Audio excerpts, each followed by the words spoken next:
Today we have Sandy Forster with us to talk about her road to wealth and how we can also have it all. Sandy Forster is an international speaker, millionaire mindset mentor, best-selling author and multi-award-winning business owner. In 2010, Sandy was awarded Business of the Year and Best Overall Company of the Year in the International Awards for Women in Business, and in 2008, International Mentor of the Year. Over 10 million people have seen, read or heard Sandy's coaching advice, and she's recognised as one of the world's leading prosperity coaches. Sandy has transformed her life from welfare to millionaire and loves mentoring others to create their own success. She has authored and contributed to over 10 best-selling books, including her own international bestseller, How to Be Wildly Wealthy Fast, and has introduced people from all corners of the globe to her practical and proven methods to create the life they love. This is an amazing achievement in itself, but even more rewarding for Sandy, as in 2003 she was a single mum on welfare, and through discovering the law of attraction and following her own mentors, she's been able to transform her life and now mentors others around the world to do the same. Welcome, Sandy, to Success Tribe. Thank you so much for having me. It's a pleasure. Sandy, the rate of divorce, it seems to be consistently going up and leaving many single parents finding it really difficult to make ends meet. Could you tell our listeners a little bit about your background and what changed your position of going from welfare to millionaire in just 3 years?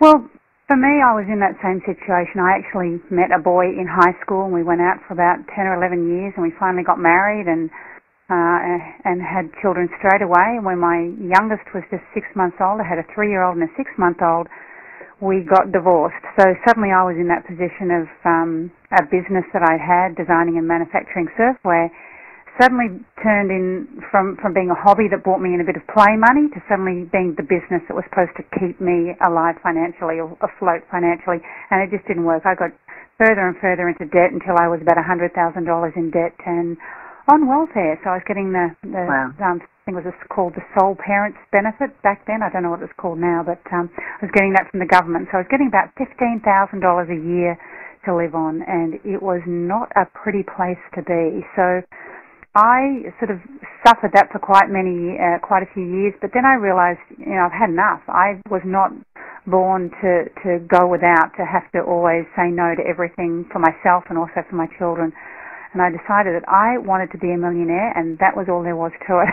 so I realized that what you needed to do was change my thinking. I realized that I discovered the law of attraction, and I realized that I was spending most of my time thinking about how much money I didn't have, how much debt I was in, how I was going to pay my bills, what I was going to do with the future. I was all focused on the negative side of not having money.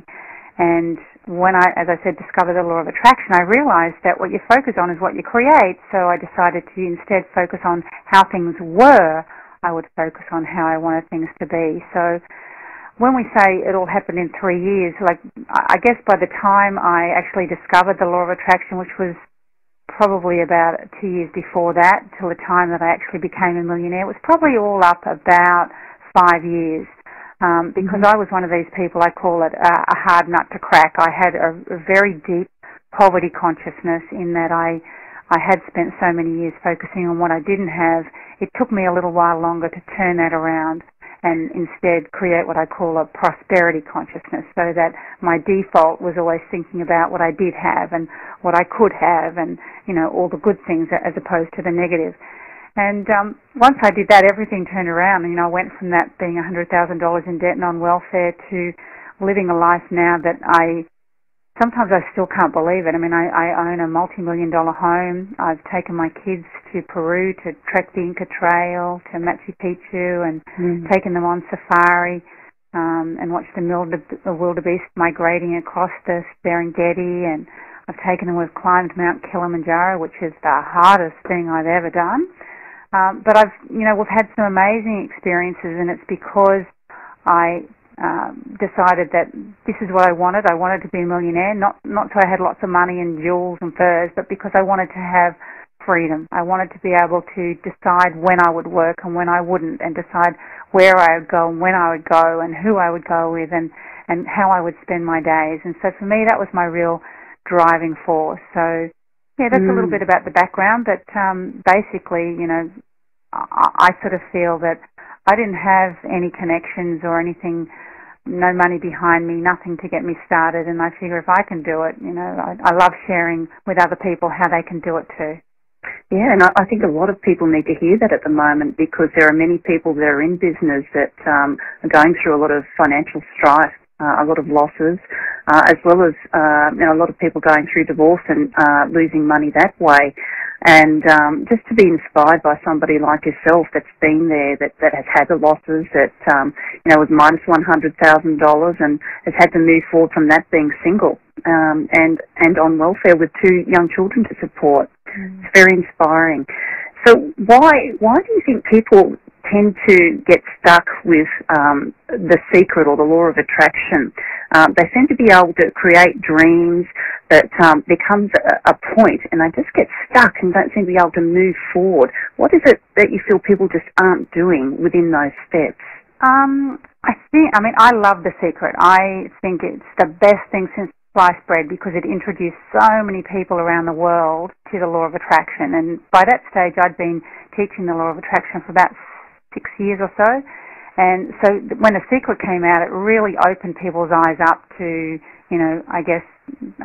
not only the law of attraction, but to what I was doing. So suddenly I wasn't this crazy person teaching this weird stuff. It was kind of more accepted. But I think what most people get wrong is they do the seeing part. They believe and they dream it, and they get all excited, and they can see it and they visualize it, but what they don't do is they don't then anchor it into their body with the feeling. So you might, for instance, want a holiday overseas and you might get excited, but you need to take it beyond that and see yourself in that holiday and feel what it's like to be, say, lying in the sun with the sunshine, bathing your face, and feel that warm breeze in your hair, and really connect to it on so many levels, not just seeing it, but feeling it and smelling it and touching it and really getting yourself in that feeling place. But then the next step is you've got to take action. And I love the saying by Wallace Wattles, who wrote The Science of Getting Rich. He wrote that back in 2010, so this is not new information. But he said, by thought, the thing you desire is brought to you, but by action, you receive it. So when you think about what it is that you want, you create it in what I call the metaphysical. It's out there, but it's not in the physical. It's not yet in your world. When you take action, and any action is good enough. You might get stuck thinking it's not the right action. I don't know if this is the right thing to do. Take any action. You'll soon very quickly realize whether it's right or not. But by taking action, you kind of get the ball rolling, and it's almost like you confirm to the universe that you are serious and that you want to do this. And so the universe responds by bringing you people and circumstances and opportunities and signs, if you will, that you're on the right track. So you've got to do it all. You've got to not just see it, but you've got to feel it, and you've got to take action. And I imagine that there are some people that may not quite know how to feel whether it's the right or wrong decision, which is the right path, which way should I go, how do I feel that in my body? And the best way to really get in touch with that is spend time meditating, because we have a system within us that's like our intuition. It's that feeling that we get in our gut, because in our gut there's a whole lot of nerve endings, and our gut is actually more intelligent than our brain. So what happens is when we get this feeling in our gut, it's basically telling us whether something is right or something is wrong. But if we can't actually define whether that feeling, those butterflies, that feeling in our stomach is right or wrong, it's because sort of what I call our frequency to the universe is kind of blocked, and so we're not getting a clear message. So the easiest way to clear that is to spend time meditating. Meditation is going to allow you to kind of clear that channel between you and the universe, clear all that gunk away that's inside, make it a really clear, crisp channel, so that you will know very clearly whether something is right or wrong, because you'll either feel really good about it or you'll feel really bad. But meditation is a great way to, as I say, clear that gunk out so that you really know if you're on the right track. Yeah, great information, Sandy. And just out of curiosity, what were the key elements which helped you to create your success?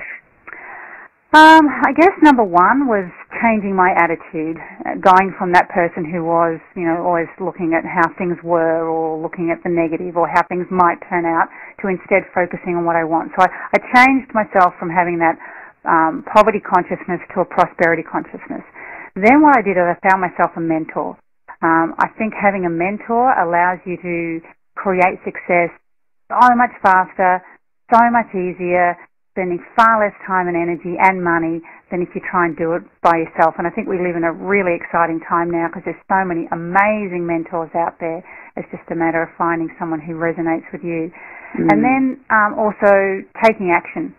So, change the attitude, find the mentor, take the action. Don't just learn what to do it.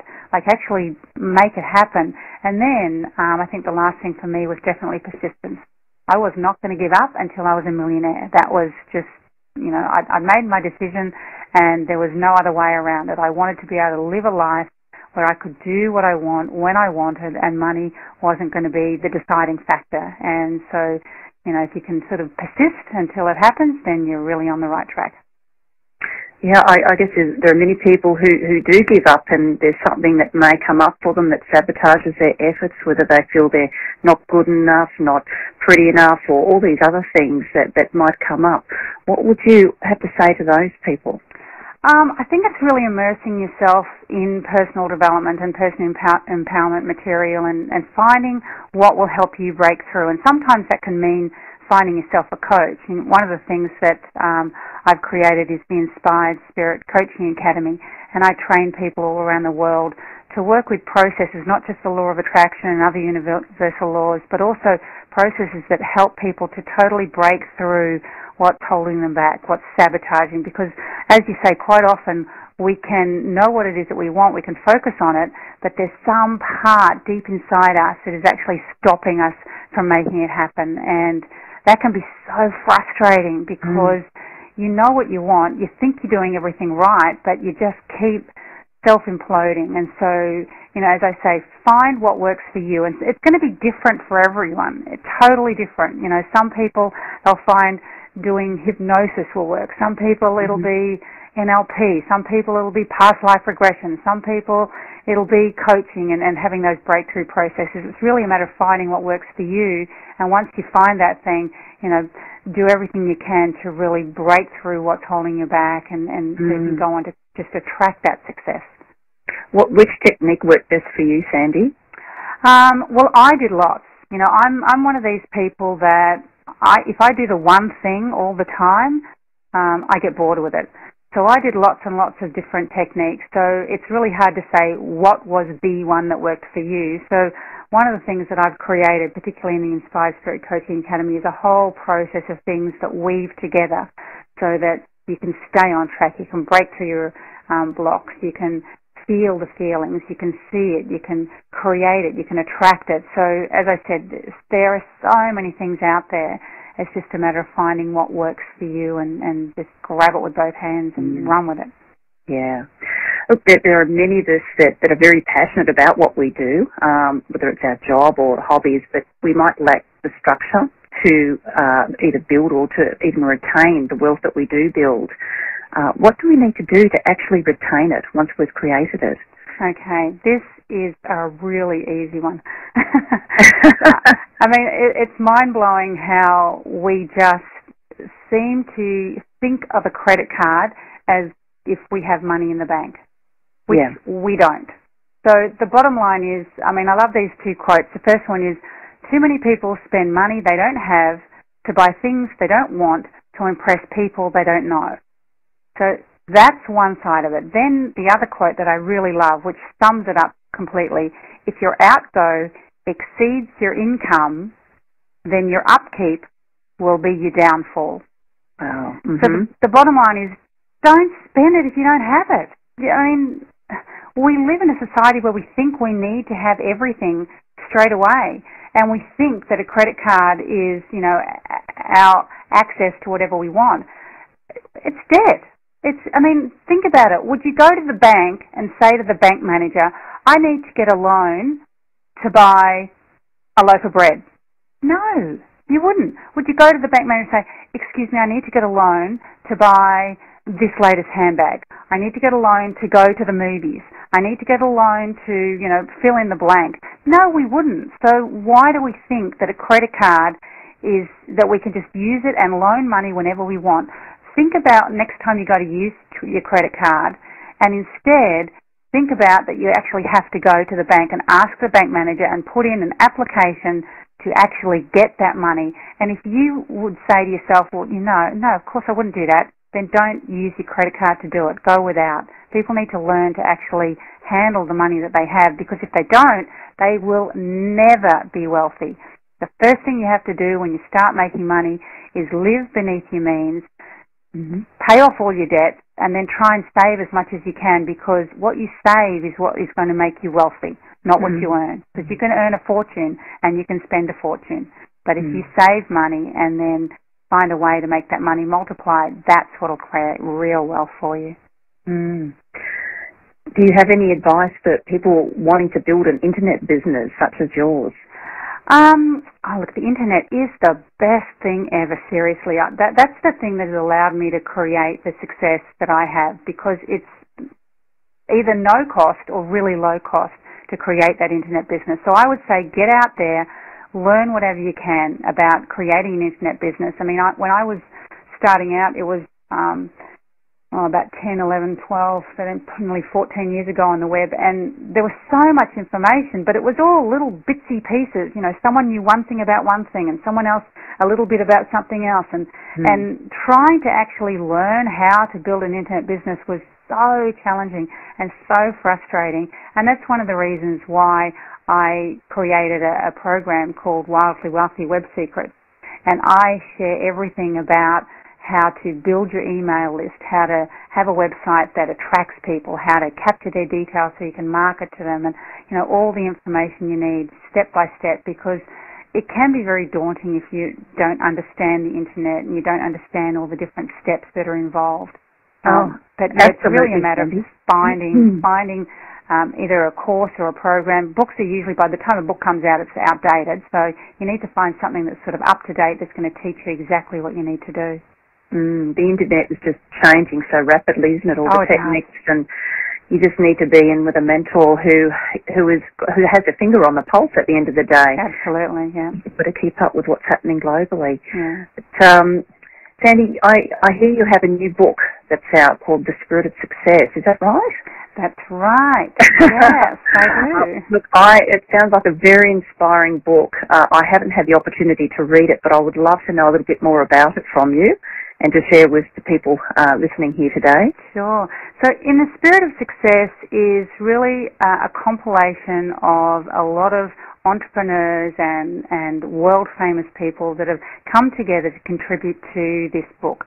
So it's really about a book that is meant to, and its sole purpose is to inspire and empower other people so they can go out there and create their own success. And we've got lots of entrepreneurs from all around the world, but also some very well-known names like Wayne Dyer and Neil Donald Walsh, Deepak Chopra, Mark Victor Hansen, and then, of course, the people that are really well-known for the Law of Attraction, those Jerry and Esther Hicks.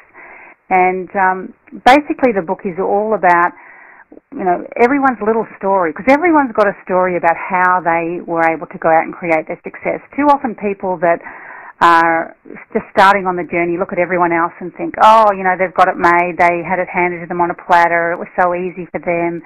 And yet there's always a story behind the story. There's always, what had to happen for people to get to where they got to. So it's really a compilation of everyone's story about how they've been able to make change in their life. And as I said, the whole point of it is to inspire and empower other people. And I'm sure it will indicate that it really is a journey for everybody, and that we've all had obstacles and challenges and saboteurs that we've had to overcome as well. Absolutely. It doesn't happen overnight. No, it doesn't. There's a lot of hard work involved. Is there anything else that you'd like to share today, Sandy? I think the main thing I really want people to get when I sort of share my story is that, as I said earlier, I came from a place where I didn't have any connections. I didn't have any money behind me. I dropped out of school in grade 11, so I didn't even finish high school. I didn't have any real skills. But I made a decision that I wanted to change my life, and so I immersed myself in learning, and as I said, found myself a mentor. And I believe that if I can change my circumstances, if I can go from that place of welfare to millionaire, then all it really takes is persistence. Just don't give up no matter what, because I can tell you I wanted to give up so many times along the way, but I didn't. And that's what has allowed me to create the success that I have today. So, like I said, if I can do it, anyone can do it. It's just a matter of making up your mind and being persistent. Just making the decision, being persistent. Exactly. Absolutely. Thank you so much for your time today, Sandy. My pleasure. For more on the Wildly Wealthy programs, coaching programs, or Sandy's inspiring new book, The Spirit of Success, please just click on the links on this page. Thanks, Sandy. Thank you so much. Bye.